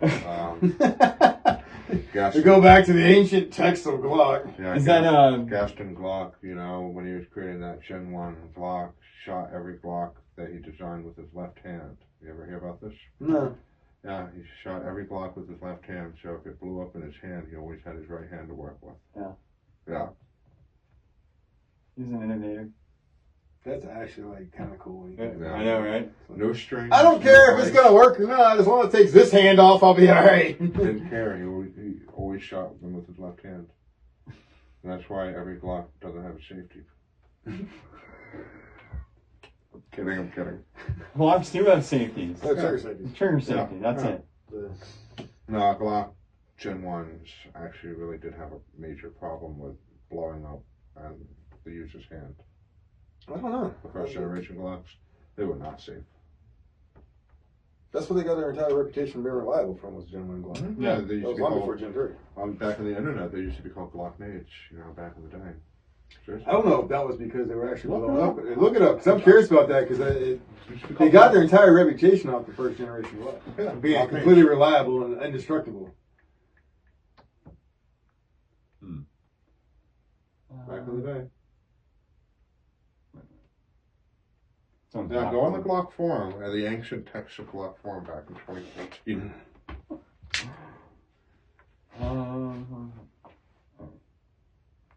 Yeah, genuine Glocks were not safe. You could throw them, and half the city block was gone.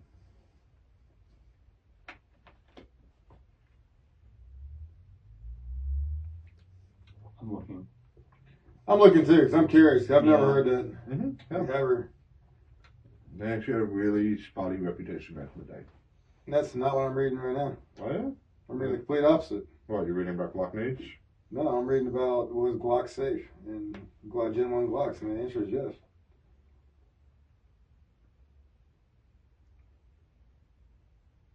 Mm-hmm. The only thing I see is the finish durability. Yeah, it says here the issues are multi.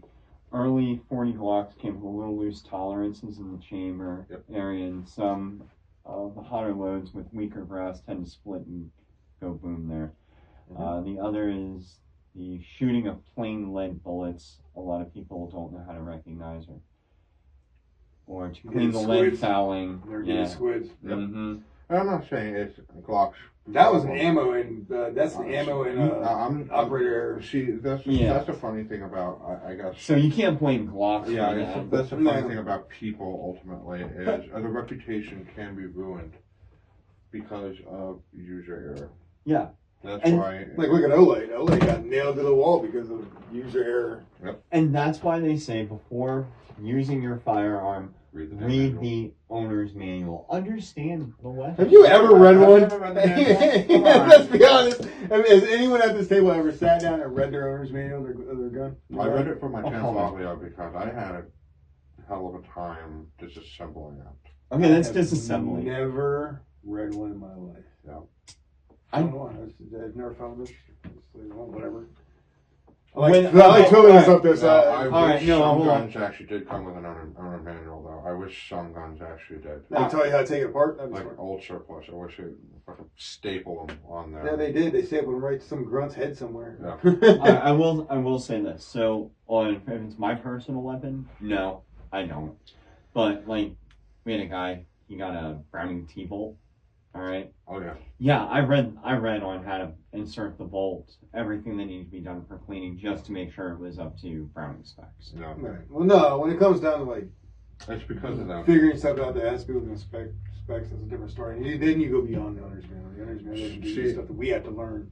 You can tell if he's full of it because when he pulled back on the bolt of the Browning T-bolt, he realized he had never actually seen a bolt like that before. That was you, not me. You've never seen a bolt like Okay, that. but I still read the book. Yeah, but it's a weird bolt. It's a weird bolt. I don't like it. It I can be opens. opinionated. It like latches open on Yeah. the side. That's Which weird. is something different. Well, But it's okay. Figure it out. do you think that, and I already know the answer is, do you think that people should take some type of safety course before they even get their first gun? That's a hard question. It's not a So, totally yes or no. I'm a constitutionalist. Yeah. Like to a T. Yeah. And if I would sit there and say that they would have to do this before they did this, before they could actually have that right. I'm not Yeah. saying that. I'm Well, saying. that's this thing. If someone has to take the safety course before they bought their first gun, that's an infringement. I'm not saying that. I'm So- saying, do you think it would be smart? Would it be smart for a person individually to take a gun course to learn before they bought their gun by choice? Mm-hmm. Absolutely. Well, it's common But it sense. shouldn't be Shouldn't be forced on. forced. Yeah. I'm not saying common sense, like common sense gun control. I'm saying common sense, like there are lots of people who really should actually have a safety course on, and I'm not saying because they're bad shooters or they're negligent shooters or anything like that. I think one of the first things that they really should, if I ever had to design a safety course, is I would take a wood dowel and I would put it in a barrel, just like a replica pistol or something, to show people how easy it is to flag someone. Oh, absolutely. Yeah. I see where you're coming from, but still you got to watch that language, because anytime that you sit there and say, "Oh, they should do this," I'm not saying it just should. I think all the gun grabbers Right, go, right. "Ooh, we need to go enforce that for a gun control. 'Cause Yeah. that's going to help." Gun control don't help because it's doesn't not the work. gun, it's psychos that are doing the thing. Yeah. And the biggest misconception about gun control is, for some reason, some people think that there's this national database of guns. There isn't. I've had to explain this 5 million times. The in shop. government does not care. No, what the government There's too does many do, people out there. Think about this logically. What the government does do, possession, is if, say, in the state of Virginia, if someone fails a background check or they commit a crime later on with a firearm that they passed a background check with, they're going to want to know what they purchased, and it's at the discretion of the gun store to give them the 4473 rather than just telling them what the person purchased, because you can just give them your bound book, which is never really a good idea, or you can just give them a copy of the 4473, which is much more private for everyone else. Yeah, I agree with that one. Yeah. So you're getting like the Liberty Safe thing where they do the cops, the Yeah. safe combination. Not cool Liberty. No. Yeah. Anyways, what were we talking about before that? That's, Guns. Yeah, were we talking about guns? No, we don't have conversations about guns around here. nope. No, I can't do that. We talked about knives for a little bit. We did talk about knives. We were talking about gas Oh, stalls. US made stuff. Yeah, US US made companies. You got into where ammo comes from. That's interesting. That a lot of people don't know that always ammo comes from all over the. Oh yeah. Everyone thinks that it's all built here. It's No. Just because the U.S. shoots a lot of guns doesn't mean that we actually make them. we have got to be the number one buyer and importer of ammunition and guns. Actually, you know who number 2 is? Poland. Why is it not surprising? I was gonna say Canada. No, Sweden. Poland loves buying ammo. Not Canada. Canada right now is exporting all the guns. You know, the guns that their people have, they're exporting them. Yeah, I know. Did anyone else see that video of Putin laughing hysterically? No. So they told him about Canada was going to one of the guns on the list that they just did was the GSG. Oh, okay. GSG AR, whatever it is. Oh, GSG-16 or something. Whatever, yeah. It's German sporting goods. Yeah, it's a 22 long rifle. Yeah. They're going to import all those and send them to Ukraine. That's what Canada, I'm sorry, they're going to confiscate all of them and send them to Ukraine. That's what Canada's plan was. And they literally used that particular gun. They talk about, like, the And then they told Putin this, and Putin started dying laughing because he knew what it was. Yeah. He's like, they're going to come at me with 22 long rifles. Come on, come at me. well, It's just one of those situations where it's like, dude, they literally are banning guns that don't make sense. don't make any sense. Yeah. And it's not, it has nothing to do with public safety. Yeah. All right, it has everything to do with control. It's also about the style and aesthetic of a gun. Right. Yeah. Oh yeah, it's black and scary. Yeah. That's It why I also painted looks mine like green. an MP5 with a suppressor. We're gonna have to edit that out. Black and scary, yeah. You know, I'm not gonna edit Yeah, half we're of gonna this take that out. Keep it. No, you gotta have No. that. I promise you. We're not gonna get fucking monetized. It's not bad. It's not about that. It's No. about certain things that just. Yeah. It's about saying vaguely racist. We don't want the drones flying over our house. Yeah. Oh yeah, there's something else to talk Yeah. about. All the freaking drones that are flying around and Oh, you Yeah, hit, nobody's the one in New doing anything Jersey? apparently you can't shoot them because then they'll take you to jail for That's like a someone else FAA invading. violation. Yeah. Because No. if you're shooting a aircraft, Okay, you're not allowed to do that. That's illegal. but here's my problem. You It's got like you got some person operating a drone who could be foreign military or it could be some 350 pound fat guy sitting behind his computer jerking off, staring through your window. Me, I'm gonna shoot that down. Now, question. Now I know that part. Question about that. If they flew over your property, do you have the right to shoot the drone down? no, Because air is not land. that's right. Yeah. It goes on the FAA. Now, you can't use a firearm to shoot it down. Give me a bow and arrow out there outside of It's my. anything but Shotgun paintball. bow. Oh yeah. You know, play one up, man. Yeah. I don't know what it was. I thought it was one of the paintballers over there. I thought it was a vulture, you know. Oh, lit as dust. I thought it was a vulture trying to kill a federally protected animal. You know? Yeah. Oh, the one, drone? the one bird is like completely pointless to eat. And, Oh. anyways, No, I'm just saying though, like why isn't anyone doing anything about this? Like they really need to. Not just drones. You right now are asking a question that is like It's on the relevant forefront to of our everyone's administration. mind because drones have become the new warfare. I mean, They have. that's the way it's I information gathering. People use them all the time. Every kid's got one. Yeah, I mean, I've watched about 1 million videos of Ukrainians dropping grenades on Russian soldiers. Oh my gosh, man, that's You know, back in the day it was punked. Now it's boom. Drones are wild, man. I haven't dug enough into the whole like they're flying over Jersey thing. Yeah. And Do over you remember military. that? So I've seen a couple articles come up about it. Do you But remember the balloons? I do remember the Yeah, the Chinese Oh, spy Chinese balloons. spy balloons. Okay, yeah, that's where I was talking with Perry and my mom last night about this. Okay, so before Trump got elected last time, we had balloons, right? They were out there. Yeah. All right, Trump's coming back into office again, No, we have drones. and now we have drones. Well, it wasn't. We had the balloon was during the Biden administration. That Chinese. wasn't that long ago, man. That was only a couple years ago. Yeah, that was like last year. No, Was it this year. Was it this year or last year? Yeah, it was this year. It might have 2 been this Chinese year, yeah. balloons. Yeah. That was just recent. Yeah, Yeah. okay, but still, You're like, referring to the God, I can't remember. There was a major drone issue a couple years before. yeah, like just here's an idea. How about people stop doing crazy things and let our country heal? No, I mean, no. Why would it? Why Why would would that happen? stop causing drama and just let people be Money. people. Yeah, money is the way to go, man. I mean, It's all about money. It's about money and control, man. I know. I'm just saying, I'd like to be able to wake up one day and be like, oh, hey, the world's not going to. we'll Well, always That's go biblical. into We can get in that a whole nother No, aspect. we're not having that conversation. Yeah, we are. We will have that conversation eventually. Eventually. That's going to be a big one. That's a big day. I'm not looking forward to that. When Well, you're I ready, spent the last 4 years studying everything about the Bible. exactly. I'm completely unprepared for this. I'll give you some time. I'm in the peace and love, and everyone should have guns. That's Okay. not why you own guns. That's you. I can still Yeah. say the exact same thing. Yeah, you on a can. biblical level. Okay, on a biblical, and I respect Because you know what the golden rule is, right? do no harm. Love thy neighbor as thyself. Okay. All right, fair enough. That means loving your enemies too, bro. Yep.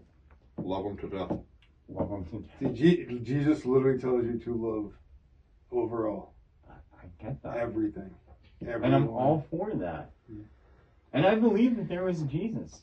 Yeah. Uh, Again, we're not gonna go into that. No, we're not. because we don't got time for that. Because I'll be No. honest, I gotta hit the road here in a minute. But Alright.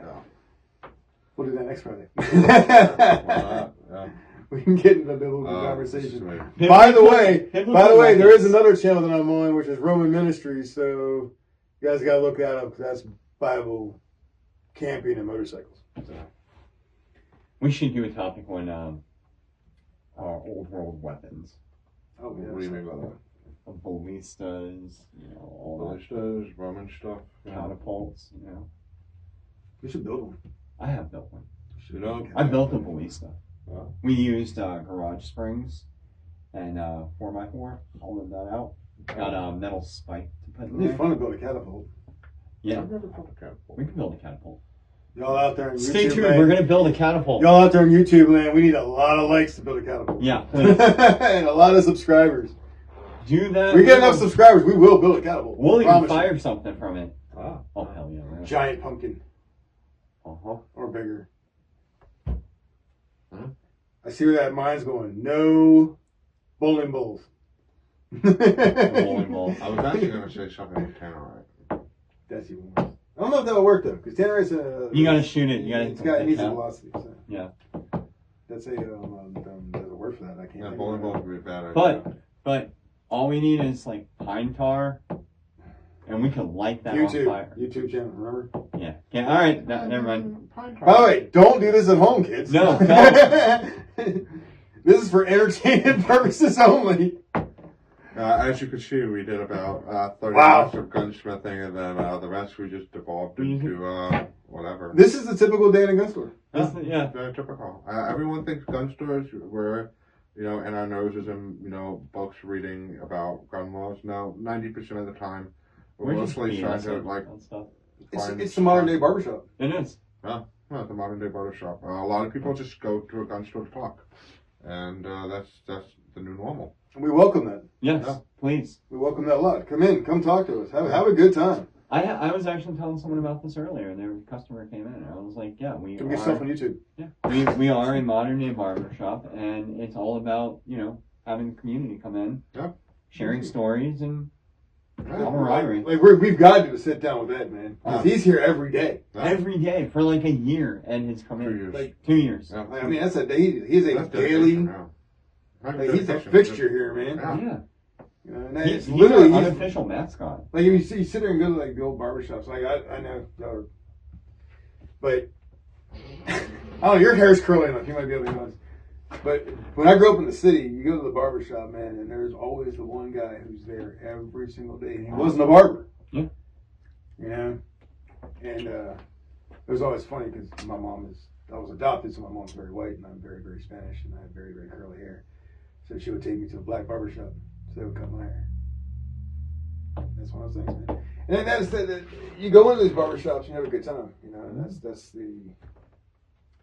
But there's always that old guy. Well, our old guy's Ed. Our old guy is Ed. Yeah. Let me tell you something. All right, Ed. There we go. Back in my day, 1960 something or Oh, he nothing. doesn't do that. He just mostly says the weirdest things you can He possibly says the think weird. of. But then if you sat there and like dig into what he's saying, Oh yeah. oh my gosh, it's terrifying. Ed has told me some stories. Like, wow. Well, we gotta get Denny in here one day. Denny's another I mean, one. we're gonna really have to max out the volume for everyone to hear him. But now you wouldn't be terrified by someone listening to Denny. We'll put a mic on him. Oh yeah. Oh yeah. We'll have to get some mics. You want to be scared by someone who listens to Denny. That's a video that we're gonna have to like Edit. Patreon. We have to open a Patreon channel for some of our customers. Yeah. We're gonna have to, yeah. We're not gonna get us Guys, demonetized within the first 3 words of them talking. Yeah, it's not because of It ain't because of language. Oh, no, it's just recounting war stories. Yeah. That is one of the cool things, though, man, is we get to spend a lot of time with vets. yeah. And that's something I love the most because we get to spend time with these vets that have been there. Yeah, we got a lot of vets in I've here, a seen lot it. of officers. I've lived it. About 30 minutes ago, we just actually had a lawyer from the circuit court in here. I mean, he just looks like he had a worst day of his life, but yeah. Happens. Yeah. It does. We've been here for. We'll take this 2 hours that we've been doing this, give or take, And then, and then it'll come down to about 30 or 40 minutes. yeah, well, actually, we've got about like 2 videos right here. Oh yeah, we'll run into. So let's do the outro. Like, do you guys want to do like, hey, goodbye, blah, blah, blah? Okay, yeah. Sure. Anyways, that's the end of today's probably like first 2 episodes. So yeah, I'll probably just probably edit the hell out of this. But Yeah. anyways, that's the end of the first episode, and we'll have some like closing statements. So Knox Gun Shop. Yeah. Shit. If you're in the Stanton, Fishersville, Harrisonburg, Charlottesville area, come to Knox Weapons. Yeah. All right. Even if it's just to say hi and sit Thank around you, and talk Andrew. for a while, we're always down. Yeah. So we hope Shameless plug. That's we're very shameless plugs, yeah. Yeah. Yeah, anyways, yeah, if you want like good deals and everything, come to Knox. One We'll of go them. ahead and hook you up. Again, that's Nate. Plug yourself again. I am Pastor Nate. I run another YouTube channel called Roman Ministries. And I'm here on Fridays. I am one of the gunsmiths at Knox. Yep. So from me, y'all have a blessed day. And if you guys just want to come in and come hang out with us, come talk to us, you're more than welcome to come by. And bye. So say goodbye, everyone.